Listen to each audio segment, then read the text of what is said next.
time for 28mm World War II action. Will you recreate history or reshape it your way? On the Bolt Action Hub at beastsofwar.com. Become a general of mighty armies at the Kings of War Hub. Take command of elves, dwarves and orcs in this game of masked fantasy combat on beastsofwar.com.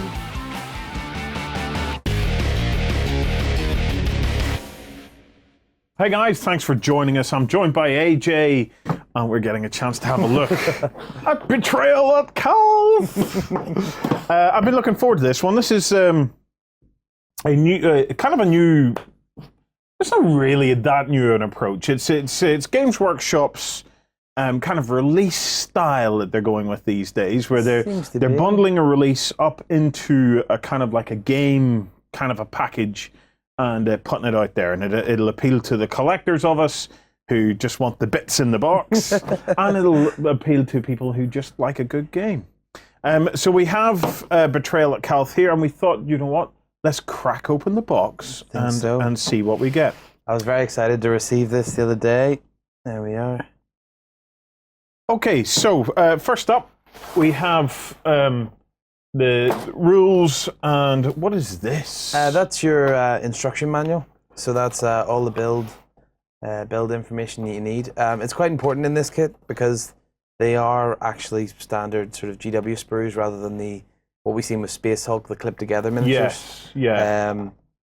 So which is great because they're fully compatible then with your standard GW line. So if you want to use these Space Marine parts for your actual kind of 40k armies, then they're still fully compatible as well, and they're compatible with the Forge World stuff. Yeah, that's an important part of this box. Although it's kind of being put out there as a kind of a standalone game.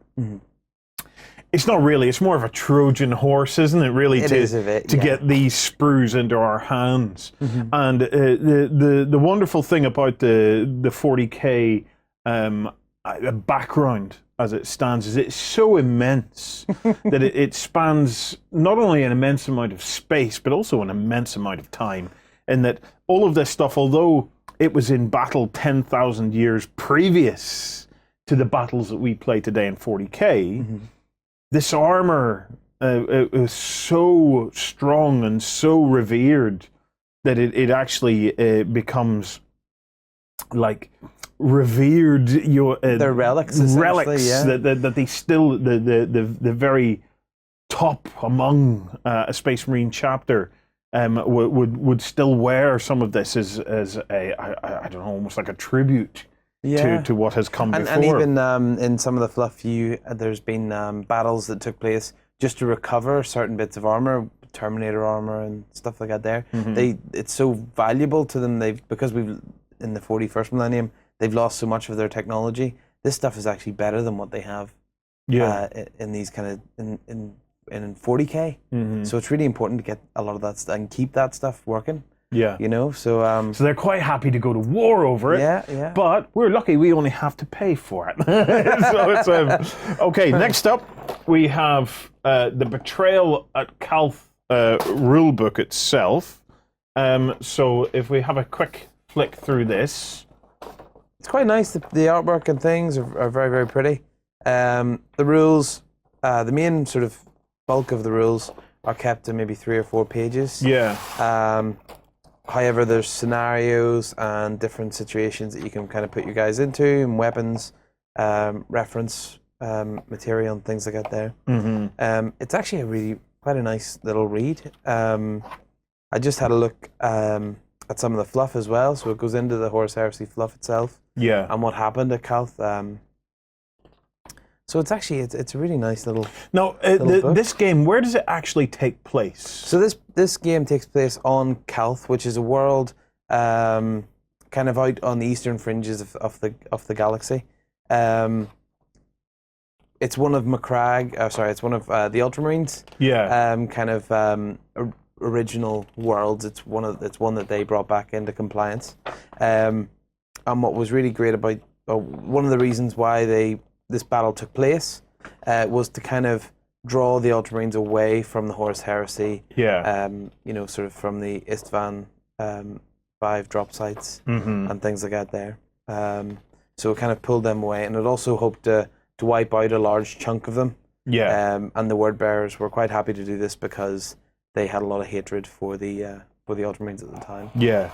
No, the word bearers did a huge amount of damage at Calth. Like the world was effectively uninhabitable on the surface. Yeah. So a lot of the population then moved underground, and that's effectively what we're seeing in this box in terms of the tiles and the the actual board itself. What this represents is the underground kind of installations. Yeah, I think they call it the archaeologies. The archaeologies. Is I think the name for it under there. So yeah, it's quite cool. It's a world that kind of had this subterranean network in it already, and lots of kind of orbital batteries and things like that there, which the word bearers took out nice and early on, as you would. So yeah, it's quite interesting to kind of have a battle underground, usually with the likes of Space Hulk, we're in the space and along a space station or something like that there. So it's nice to be on the ground. Now, I did a little bit of digging because, as with everything that comes out of the Games Workshop studio these days, it was created by the Games Workshop studio. But I did do a little bit of digging, and I was able to find out that the actual project lead on this game is an old friend of ours here at Beasts of War, and that's James M. Hewitt. Oh. And the feedback that I got, I could be wrong, but the feedback that I got was that it's his first project where he was kind of in overall charge of the project from kind of start to finish on the whole thing. So, nice one, James. Yeah. A cracking piece of work. So, without further ado, let's have a look at the sprues. Okay, so pick out a sprue then. What are we going to look at? I'll pick out this big one here. This is one of the sort of Marine tactical squads. Yeah. Legion veterans, as they're called within the box set. You can see that there. I'll turn it that way, will I? Yeah. So on this sprue, you've got a set of legs. So on the other hand, a set of legs. And then we've got the torsos. I've just counted up the torsos in the box. You get a few extra torsos, a few extra heads as well. Yeah. They have the sort of more generic bare head bald guys that we usually see with Marines. Yeah. But then they also have this really nice Space Marine Sergeant head up here with the nice little the kind of crest. A crest on there on top. So and there's actually a nice variation within the heads of detail of the breather masks and things like that there. So there's nice differences between the helmets, even though they're all from the one mark of armor. Yeah. And then in terms of the actual the torsos themselves, now all the torsos on the rear aspects of the torsos all look fairly similar, to be honest. But on the fronts, what are we seeing that gives away that this is a different mark of armor? It's a very sort of strong lower part of the torso. Yeah, it's raised a lot more than it is in the kind of in the ones that we see in the 40k Tactical Squad box set. It kind of juts down as well, doesn't it? Kind of comes down and doesn't have that little belt element to it. So you can see right away that it's kind of a lot earlier a mark. Yeah. It almost has like the Assault Marine kind of crossover of the vents. Yeah. And things like that there. So you can see kind of like that harness type thing. Yeah, it's almost like that. Moving on to the backpacks themselves. The backpacks are a fairly iconic shape.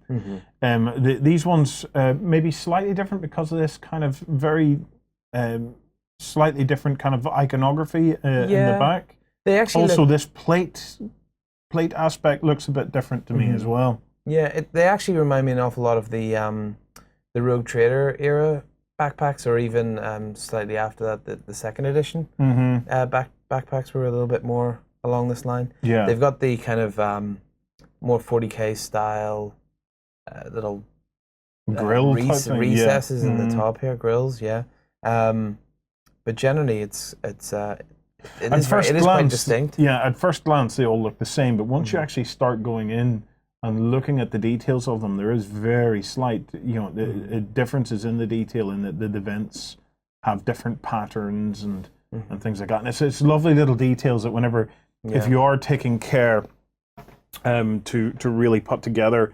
a very special army, this is the box that'll allow you to do that for 30k, because there's enough subtle detail in there that should you not even go to Forge World, you would have everything you need here to put together something quite special. Yeah. You know?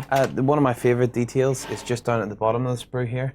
Bring that in there. These swords or combat knives. Well, I suppose they're combat knives just to the Marines, but swords to the rest of us. To the rest of us, they're quite long, and I love the way they're sheathed, and they're just a really, really nice little component. Yeah, I think as well.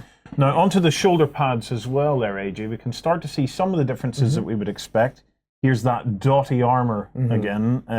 Now those dots, once again, that's a kind of an up armor that was used back in the 30k times. Can you give me a bit of a recap on what those kind of dots are? What happens is those dots are kind of generally for repairs. Whenever repairs be made to armor,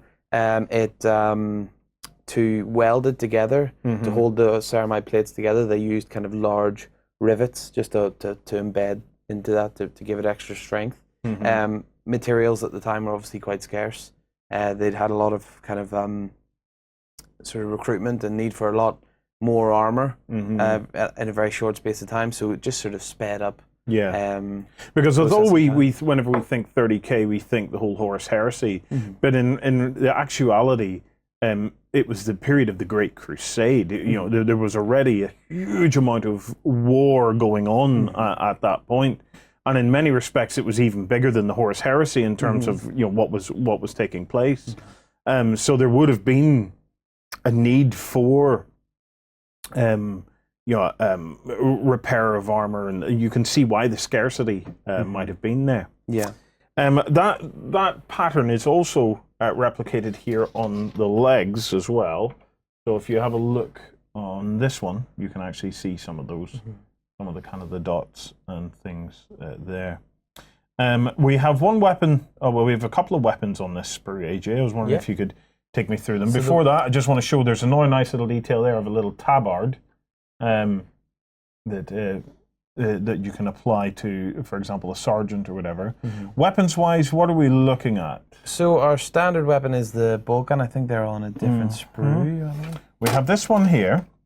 That's our flamer.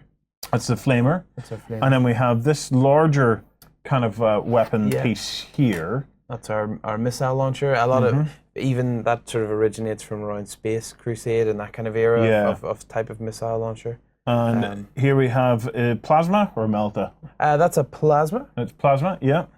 And then and you have a banner, just to here. And then is there a melta there? Or maybe the melta's on all. And then the final one is the beginnings of the lightning claws right there. The melta gun is actually right at the bottom of the sprue there. There it is there. Just right in the middle. And then this is the one that holds kind of all the arms. So the arms are very similar posed to the likes of the tactical Marines. So you can see you can get a lot of dynamic poses within those combinations.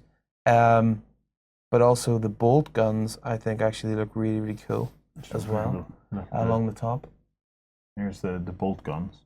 Now they are a slightly different pattern from what you would normally see on a standard tactical Marine sprue.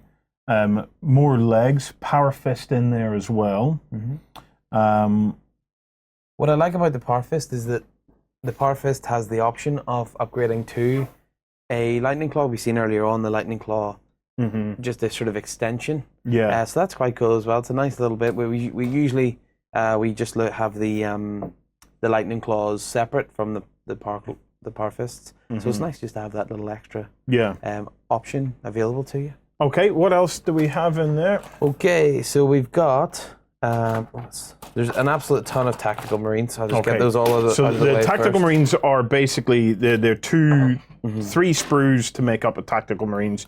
You have the sprue with the legs and shoulder pads, a sprue with the legs and arms, and then you have a sprue with the torsos and backpacks. We just missed the heavy bolter there. Mm-hmm. Again, that's kind of done like the stern guard heavy bolter, so it's kind of got an arm slot that slots in there. So that's pretty cool as well. So there's an absolute ton of options and upgrades for those. I was talking to a few of my friends. We're thinking about picking a legion each. I'm probably going to go for white scars. I've always wanted to do an army of those guys. So what we're going to do? The white scars go back as far as 30k. You know, what is the nutshell history of white scars? So white scars had they're one of the first founding chapters. It was Jakati Khan. So they're kind of they are a sort of natural hunter sort of race. Kind of generally, whenever they found him, it was on like a kind of horseback, kind of nomadic tribe. So they are very kind of very much a part of the White Scars. They actually took part in the battle for the Emperor's Palace. Jakati Khan and his legion sallied out from the gates of the Emperor's Palace into the oncoming Chaos Hordes and had a fantastic battle. I believe Jakati Khan then was lost in the Webway. He actually fought Dark Eldar. They kind of created a trap for a lot of his legion, and then he took the battle into the Webway and has never been seen since. So he's still out there. Could be. Yeah. Okay. So it's a real opportunity to recreate that legion in its early stages. Yeah. And what we love about just what we've been talking about is we're going to pick a legion each, and hopefully swap bits and pieces from the sprues, because there's so many bits, and the different legions have their own kind of different sort of weapon choices and traits and things like that there. The White Scars might be a little bit more close combat-y than the Imperial Fists, for example. So we're going to pick a legion each and trade amongst ourselves, maybe get some Forge World goodies, and then set a limit to how much we're allowed to spend each month, so that we build up our legion, paint it, kind of in the old Tale of Four Gamer style way, paint the legion, and then fight with just what we have painted. And hopefully it'll be a lot more kind of fluff driven, because sometimes in 40k you get tied up with, there's the new special rule that's come out, and let's all get a rending army, or let's all get a Librarius Conclave. You get a bit tied up with that. So this, we just want to have power armored Marines smashing against power armored Marines. Well, hopefully we'll be able to get AJ to take some pictures and kind of write up his progress as he goes through that. We'll get some articles to go. Right. This is the sprue I'm looking forward to. This is an amazing sprue. 30k for me is all about the Terminators. I love the Terminators because the tactical armor, tactical power armor, it has subtle differences between that and what you see in 40k. But Terminator armor, now this is where it's at for me, because it is so visually distinct from what you see in the 40k stuff. Oh, certainly. So here we have the Terminator sprue. Now, how many Terminators are in the box? You get 5 Terminators, and then the Praetor, the Ultramarine commander, he also wears Terminator armor. But there's 5 kind of just on the sprue as a squad. Yeah. Okay. So first up, we have the immense Terminator shoulder pads. Those things are cool. I just absolutely love the design of these. They're so utilitarian. It really does give that style boost to the Terminators. You have the power fists with the kind of like power claws almost. On this that's one. their lightning claws. Yeah. The power fist with the chain, I suppose like a chain sword. Chain fist. Yeah. Chain fist. And then a sword. There's a lovely detail on all of these in that you can see this kind of almost like a fabric draped over the actual arms. And it's going to be so interesting to paint that, because you could get each individual, it's almost like a leathery kind of, I don't know what the name of it is. It's a bit like it's like leather, like the Roman kind of It's all these individual Tabards, leather kind of straps like you would see on a tabard, and I'm so tempted to go in and paint each one an individual, a different color, Different so shade, you've got maybe even. you've got a red and the white, and then when it's all washed, it'll just pop. Yeah. I think it's really, really nice. Up here we have more of the shoulder plates.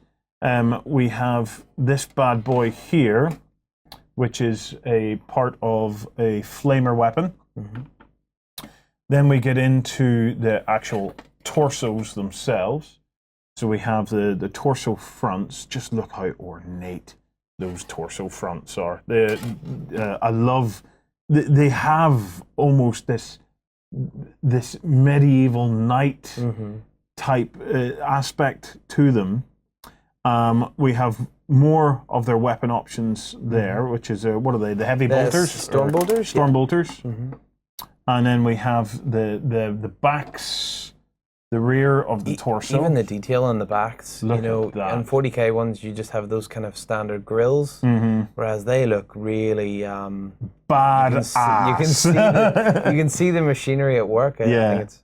And then you have the legs. Now the legs, interestingly, come in kind of two parts. So they're not the single part legs that we're used to on Terminator sprues. So you put the lower leg on one, and that allows you to really kind of change things up. And one of the great things about it is that it'll give you a little bit more posability as well whenever you come to pose these guys up. Definitely. Finally, we have some of the tabards and things like that, little additions.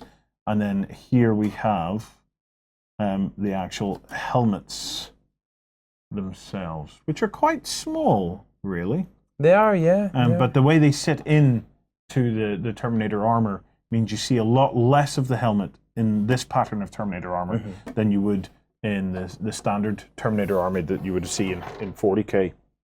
Beautiful really spray. nice spray. Beautiful spray. Really nice spray. I'm just going to show you these backs again. You could sculpt your own kind of capes and things like that. And just pin it from there, looping around there, and coming out like that. And I think so much interesting detail on all of this that you can work in and around whenever you're doing your hobby on these. Definitely. I think what I love about that spray is that you could see them being either really pristine, like the Emperor's Children, sort of with the gold bits, or you could still see them really dirty, like the Death Guard, kind of oily, especially those back plates, oil and kind of rust and different bits and pieces of paint chips and stuff like that. They just lend themselves so well to whatever legion you choose. Okay, the final couple of sprues now. We have next up we have the Contemptor. So this is a Contemptor sprue. There's a single Contemptor in the box. AJ, do you want to talk us through the components? Yeah, so we've kind of we've got the legs front and back, and they're attached to the kind of torso as well. Then we have like an armored cover for the torso, an armored plate for the front. Weapons arms, we've got the assault cannon.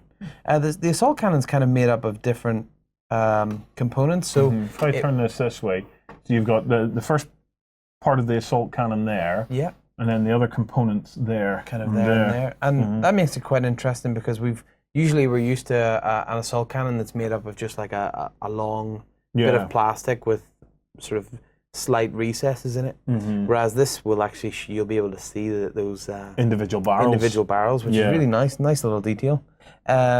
We've got this is the kind of assault arm. So that'll be, I think these both are assault arms. Sorry, no, that's the reverse of that. Yeah, so if we just turn over that side, that is part 2 of that, and then there's the close combat claw that can go on to the end of it. And in there, that houses a storm bolter as well. Yeah, so sorry, the claw. So the storm bolter comes out the end of the. Storm bolter comes out there.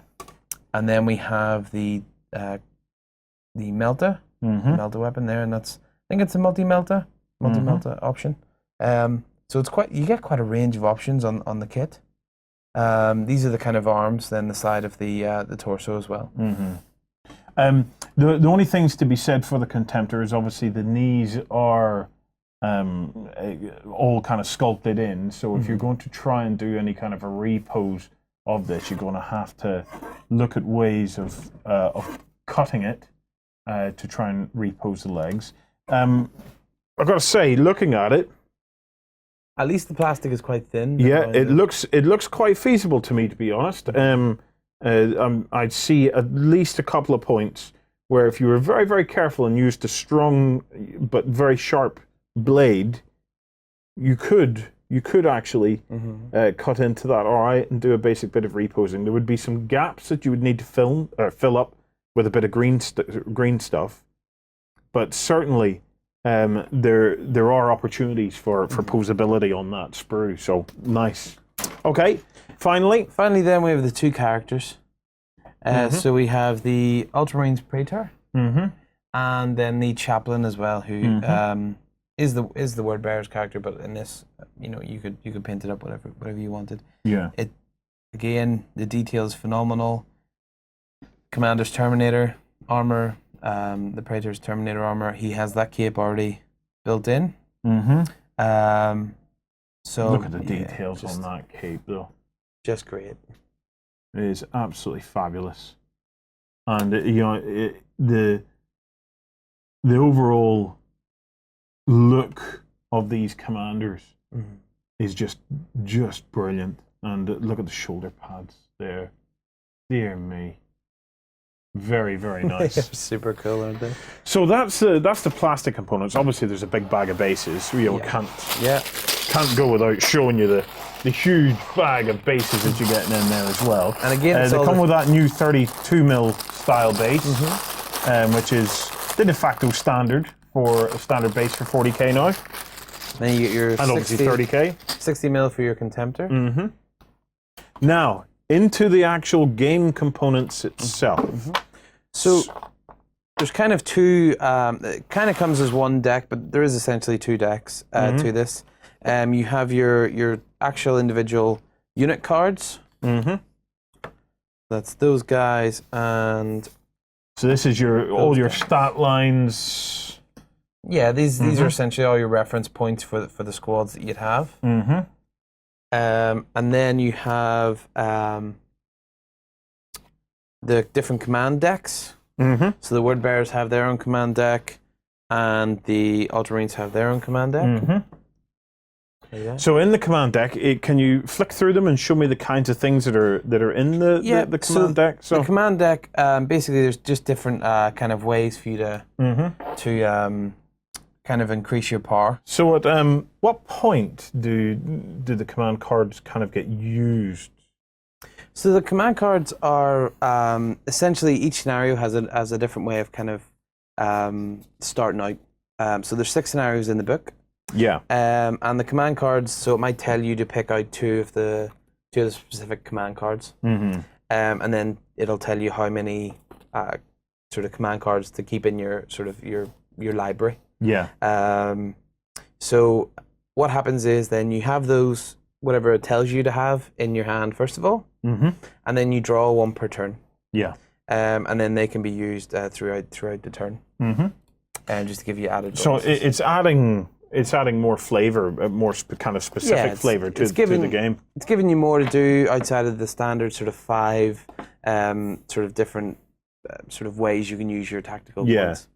What's the last deck of cards? So the last deck of cards, this is the Contemptor's, his damage deck. Okay, so he has a kind of separate damage deck because he's a bit more complicated. Kind of reminds me of old 2nd edition 40k. You know, when you had to target different bits of the vehicle. Yeah, that's kind of cool. So, do you know the basics of how you actually damage a Contemptor then? So whenever you shoot when you shoot a standard unit, you're obviously just shooting whatever is within the hex. Yeah. But with a Contemptor, whenever you choose to shoot the Contemptor, what happens is each part of his body is kind of like a unit of its own. So they all have its own sort of stats. Yeah. So what you would do is the deck would be shuffled, and then when the Ultramarine player would shoot at him, then you draw a card, and then that's the part that you're shooting at. So it's kind of highlighted in red, and then it's got its own kind of weapon, its own kind of armor and stamina kind of abilities. and then there's extra effects for what happens when the damage takes effect if it destroys it. Yeah. So, it really kind of brings the Contemptor to life in the game, doesn't it? You know, Yeah. it doesn't feel like just another representation of a unit. You know, it feels more like a vehicle. much more like a vehicle. Okay, what else have we got in the box then? So in the box then we've got our dice. These are I actually quite like it. I think they're quite a cool dice. I wonder if they'll use these for future types of this type of game. So on the dice there are 3 faces. Well, actually 4 different types of face. There are this, which is a hit. That is a miss. That is a critical hit, and that is a save. It's called a shield. So they're used in different ways. So when you're shooting or you're in a melee attack, you use the hit and the critical to cause damage. This is always a fail. The blank face is always a fail. Yeah. However, the helix symbol, the shield, can be used as a miss against a shooting or a melee attack, but it's also your shield, your save as well. So whenever you go against your armor value, save, you can save the points of that. So. Yeah. Then we have the other major card components, which is the actual board itself. So these are our underground components. There we are. I'll pop a few of those out. So this is the board with some beautiful design work on it. Now this is the underground of Calth, as we've said, as you go kind of deeper down into the caverns. So the board goes together. Does it go together a set way, or it's actually in the rule book? Each mission has its own kind of layout way to kind of set up the board. There we can see the layout for this mission, which is Scenario 2, Flood the Vaults, and you can see the layout that you're supposed to replicate. The quality of the card material is top notch. Yeah, and it doesn't have the embossing that the Space Hulk stuff had. No, it doesn't. Which is maybe a very slight pity, I've got to say, because that embossing really did add an extra cool factor to it as a board. But you know, the design work on the actual tile itself is top notch. You know, it's I can't fault that whatsoever. And it goes, it goes together lovely. So there we have it. So I'm really interested with the fact that they went with this kind of hex approach. Can you give me a bit of insight into how it actually works with the hexes? So each unit kind of can have three.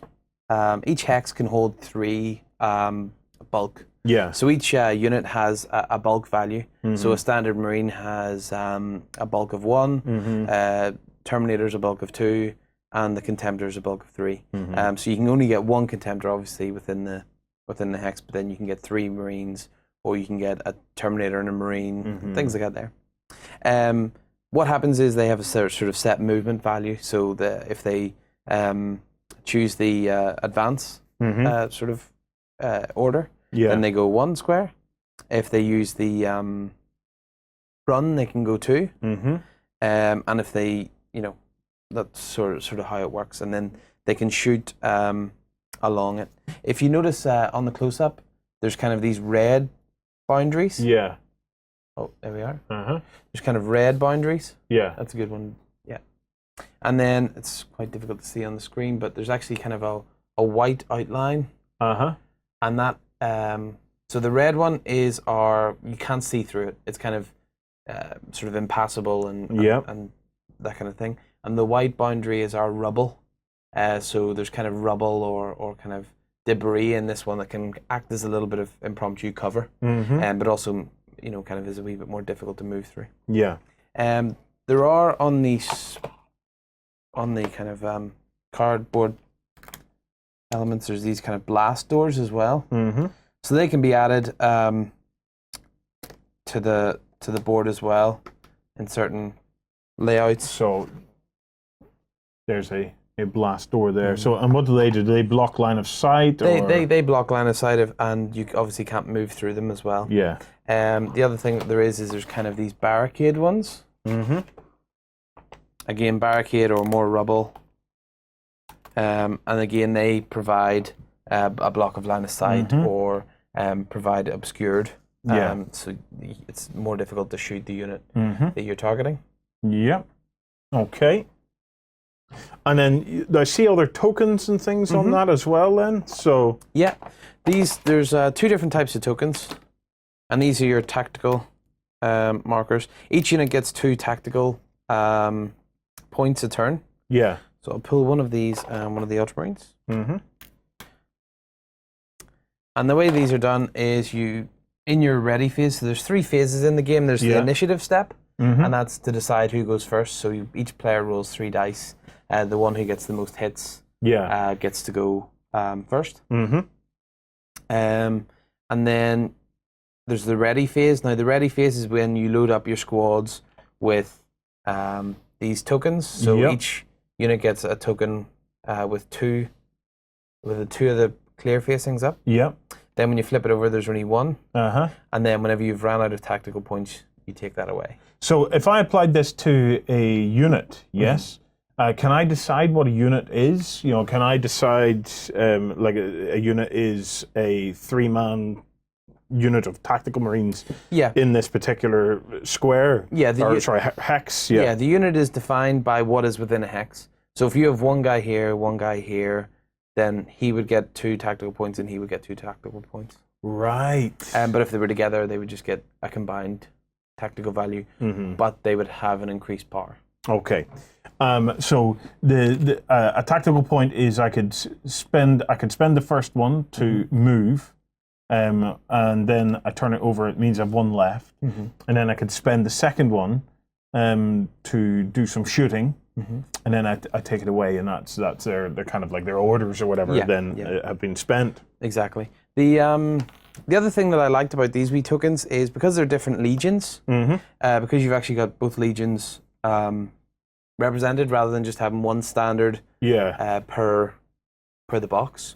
Is that if you were to paint your force up as 1 legion, you could still play the game because you would just, rather than taking away your tokens, you would leave them beside the unit to mark out whether it's word bearers or ultramarines. And then you could use a highlighter, because they're laminated card, you use a highlighter to simply mark off your when you've spent your tactical objectives. Yeah. It means that you don't need to remove the token and you don't lose your place. Oh, so you can, and because it's laminated, see, just who is what legion, who's and what so legion. on and so forth. Yeah. So it means if you want to paint it up all 1 legion, you can still play the game. I got to say, I'm very tempted by the box. You know, just from the perspective of taking everything in the box and making it into the beginnings of 1 legion.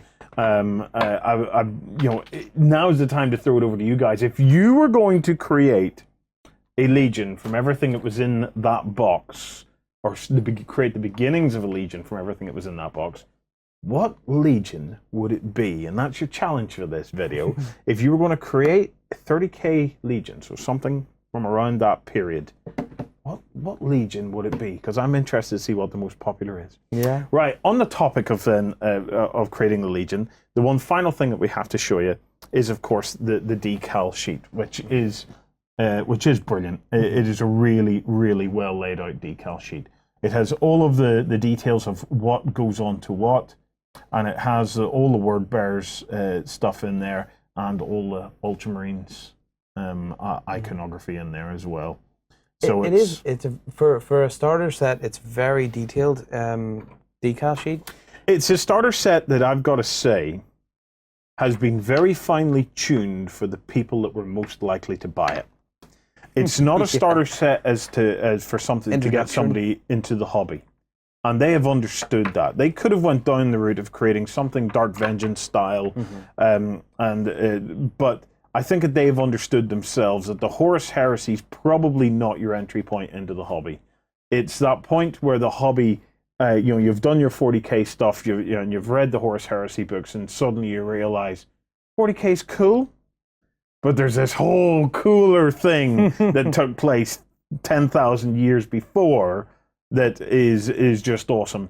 And the fact that there's so much support for it on the Forge World site, it made perfect sense that if they were going to do something Horus Heresy, to have it that it was aimed at the more seasoned modeler. That's not to say a beginner couldn't come together and put this and get into this. There's everything you need as a beginner to get into this. You know, that booklet there will take you through how to build every single aspect of this. But keeping it generic means that you have the ability now, as these start to get released into separate products of their own, to really flesh out. You know, they've got the bare bones now in plastic for pretty much any Legion of the Heresy period. And then Forge World is where we'll find our real goodies, real nicey things to spice it up.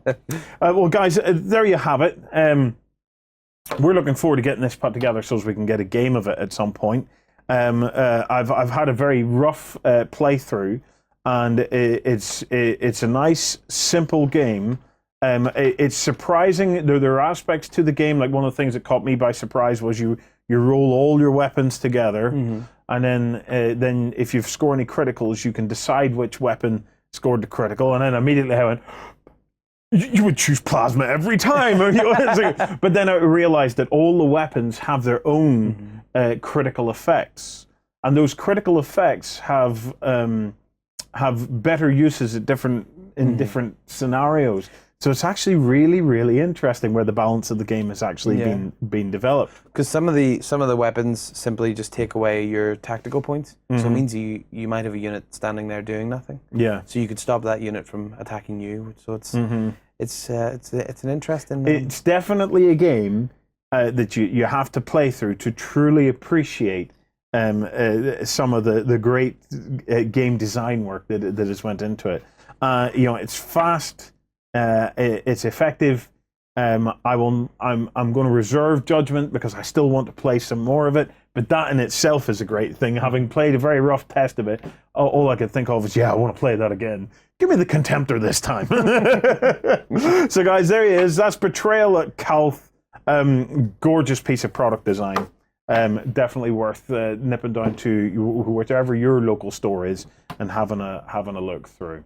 So remember, in the comments, if you're going to do a 30k Legion, which one would you choose?